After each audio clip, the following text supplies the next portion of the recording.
राजस्थान में इस बार exit poll भी कंफ्यूज कर गए। किसकी सरकार आएगी इसका ठीक अनुमान भी कोई नहीं लगा पा रहा। हालांकि ज्यादातर एग्जिट पोल में यहां बीजेपी की सरकार बनती दिखाई जा रही है।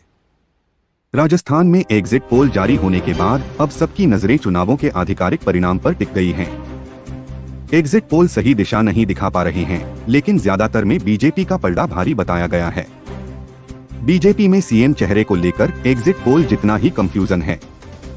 वसुंधरा राजे, अर्जुन राम मेघवाल, गजेंद्र सिंह शेखावत, राजेंद्र राठौड़ से लेकर दिया कुमारी तक के नाम चल चुके हैं। अब दिल्ली से ओम बिरला के नाम की भी एंट्री इस रेस में जुड़ गई है। राजस्थान में हाड़ौती से बीजेपी के सबसे कद्दावर चेहरों में शुमार ओम बिरला फिलहाल लोकसभा अध्यक्ष हैं।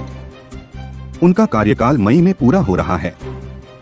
ऐसे में उनकी अगली भूमिका राजस्थान में ही होगी। क्या होगी फिलहाल इस पर कुछ भी कहना मुश्किल है।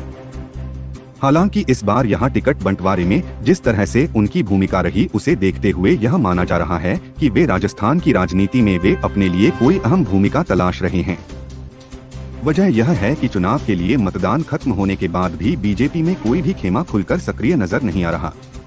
वसुंधरा राजे भी शांत बैठी हैं। यदि बीजेपी को बहुमत मिलने में कोई संदेह है तो भी जोड़ जुगाड़ करने के लिए भी किसी स्तर पर बातचीत के लिए स्थानीय नेता को सक्रिय होना होगा। इधर एग्जिट पोल के आंकड़े आने के बाद कांग्रेस के सियासी हलकों में बाड़ाबंदी तक की सुगबुगाहट शुरू हो गई है। सूत्र यह भी कह रहे हैं कि बंगलुरु में 2 रिसॉर्ट बुक भी करवाए गए हैं।